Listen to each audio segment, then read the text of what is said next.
Assalomu alaykum aziz yurtdoshlar, assalomu alaykum poytaxtimiz mehmonlari, assalomu alaykum bizni tinglab turgan hammaga. FM 102.4, FM 106.5 to'lqinlarida Oriyat Dono radiosini tinglayapsiz. Jonli qo'shiq, jonli ijro xalfana dasturi boshlandi. Mehmonimiz ustoz san'atkor, O'zbekiston xalq artisti Kamoliddin aka Rahimov. Assalomu alaykum. Va alaykum assalom. Ustoz xush kelibsiz. Rahmat, omon bo'lsinlar. Ushbu issiq kunlarda yurtdoshlarimizdan ham suhbat bo'layotgan katta jarayonlar, katta bir saroylarimizda bo'layotgan yangi jonli konsert dasturi oldidan tashrif buyurganingiz uchun kattakon rahmat aytamiz avvalo. Omon bo'lsinlar. Yurtdoshlarimizni hammalari jonli ijroga ko'plab e'tibor qaratyaptilar bugungi kunda. Yurtimizda olib borayotgan ishlar ham aynan jonli ijroni targ'ib etish.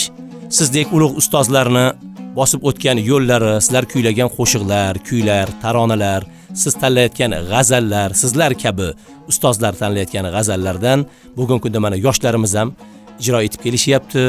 Har xil yo'nalishlarda ba'zi birlari sizlarga ma'qul, ustozlarga, ba'zi birlarimizga ma'qul bo'lmayotgan jarayonlarni ham boshimizdan kechiryapmiz. Bularga ustoz sifatida mana sizdan avvalgilar, sizdan keyin bu yerga tashrif buyuradiganlar, shulardan ozgina muloqot qilishga harakat qilamiz. Bugungi dasturimizda aynan konsert dasturiga ozgina ilova qilish barobarinda Kamoliddin aka Rahimovdan kutayotgan yangi taronalarmi, el yurt sog'ingan qo'shiqlar bo'ladimi, nimalar haqida, qaysi qo'shiqlarni ko'proq ijro etishga bugungi jarayonga mo'ljal olgansizlar? Mo'ljalimda tomoshabinlarimizni tilak istaklarini bu konsertni tashkilotchilari shuni hisobga olib shu konsertni tashkil qilyaptilar shekilli nazarimda. Bu ham mening uchun ancha quvonarli hol. Endi konsert jarayoniga kelsak, siz aytgandek, endi biz yoshligimizdan shu kungacha jonli ijro etib, jonli ashulalarni aytib kelyapmiz. Baholi qudrat bu bo'ladigan konsertimizda ham o'zimizni quvvatimizdan kelib chiqqan holda albatta tomoshabinlarimizni ko'nglini olish uchun ancha harakat qilyapmiz. Birinchi o'rinda bir ikki yangi qo'shiqlar ham bor dasturda. Qolaversa, ikkinchisi tomoshabinlarimizni o 30 yillar xayolidan ko'tarilib qolgan yaxshi qo'shiqlar bor. Shularni yana qaytarib shularga bir ijro etib bermoqchiman. Uchinchisi yana biz yoshimizdagi eshituvchi shinavandalarimizga o'sha Bobo Rahim Mashrab, Nabihon Chusti, Maxtumquli g'azallari bilan aytiladigan nasihat-omuz ashulalardan ijro etib, hamda yonimga shogirdlarim bilan birga shu belni qattiq bog'lab harakat qilishda turibmiz. Bu kechada O'zbekistonda xizmat ko'rsatgan artist Abdullajon Shomarupov, xizmat ko'rsatgan artist Erkinjon Ro'zimatov va o'zimning o'g'lim Husanjon Rahimovlar ham bir tomoshabinlarga o'zlarini bir ustozi yonida bir namoyish qilish niyatidalar. Ilohim bular ham yuzi yorug' bo'lsin degan niyat bilan harakat qilib turibmiz. Rahmat usta, salomat bo'ling. Bir savol bor, biz Abdulla Shomarovni, Erkin Ro'zmatni ijodlaridan boxabarmiz, bilamiz. O'g'lingiz haqida so'ramoqchi edim. Husanjon Rahimov avvalam qo'shiq aytib, konsert saroylarida ijro etib kelganlarmi? Biz bexabarroqmiz yo birinchi chiqishlarmi katta sahnaga? Yo, vodiyda ijro etib kelgan. Lekin bu katta sahnalarda menimcha birinchi ijro etishi. Katta tomoshabinlarga ro'baro bo'lishi birinchi. Hayajonli daqiqalar demak. Hayajonli daqiqalar. Sizni qo'shig'ingizni ijro etadilarmi? Yangi qo'shiqmi? Yo, meni ashulalarimdan aytadi bu ham. Shogird bo'lib hammasi sizni qo'shiqlaringizni kuylashadi. Yurtdoshlarimizga e'lon qilib qo'yishimiz kerak, mehmonimiz ustoz san'atkor O'zbekiston xalq artisti Kamoliddin aka Rahimov Oriyat Donoda xalfana dasturida. Kamoliddin Rahimovga saboq bergan, ta'lim bergan, san'atga olib kirishga deymizmi? San'atda mana shunday bugungi kunda peshqadam bo'lishiga sababchi bo'lgan ustozlarni aytib o'tsalar, hayotlari bo'lsa yoki o'tib ketganlar bo'lsa, kimlardan Kamoliddin Rahimov minnatdor, kimlardan duo olgan, ustozlari kim? Ko'plab gazeta, jurnallarda ham savol-javoblarda ko'p aytganman. Hozir ham yana takror aytaman. To bir qanotimiz chiqib uchishga shaylangancha viloyatimizda ustozlardan saboqlar olganman. Bulardan Nasriddin Majidov, Vahobjon Abdullayev, Tojali Alimov, Abdurashid Vohidov. Hozir endi bular hammalari olamdan o'tib ketishdi. Joylari jannatda bo'lsin. Hozir hayotlari O'zbekistonda xizmat ko'rsatgan madaniyat xodimi bastakor Saidxo'ja Xoldorxo'jayev ustoz borlar. Shu kishi bilan ko'p muloqotlar qilib turaman. Doim ko'rishib turamiz, bir-birimizni qidirishib. Undan keyin qolaversa, bu poytaxtga o'qishga kelgan jarayondan tortib boshlab respublikamizga mashhur hofizlardan qolaversa, bu bizning respublikamiz 3 vohaga bo'linadi.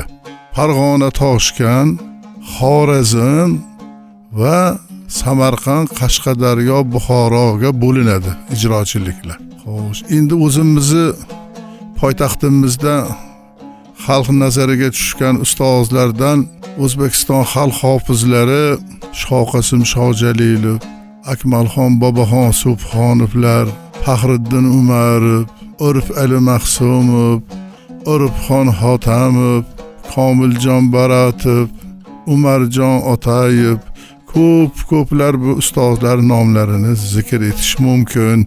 Shulardan ko'plab saboq olganman. Endi bu Xorazm vohasiga kelganda Bolabaxshi Abdullayev, Hojixon Boltayev, Ro'zimat Jumaniyozov, mana endi o'zimizni tengqurlarimizdan bizdan ozgina kattalar Bobomurod Hamdamov, Ortiqvoy Otajonov bir-birimizdan ashulalarimizni o'rganishib, ular menikini aytishadi, men sevib ularnikini aytishamiz. Yana ko'p hamkasblarimiz bor. Bular ichida Jo'rabek Nabiyev, Jo'rabek Murodov, bu ustozlardan Ma'rif Xo'ja Bahodirov, xalq hofizlari. Bular nomlarini ham ko'p keltirish mumkin. Shulardan hammalaridan baholi qudrat suhbatlaridan bahramand bo'lganman. Ko'p shu qo'shiq ashula aytish sirlaridan voqif bo'lganman. Hammalarini o'tganlarni Xudo rahmat qilsin. Rahmat ustoz, rahmat.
shoda ko'ngillar to'lg'ay, orzular hech kimga armon bo'lmasin, orzular hech kimga armon bo'lmasin.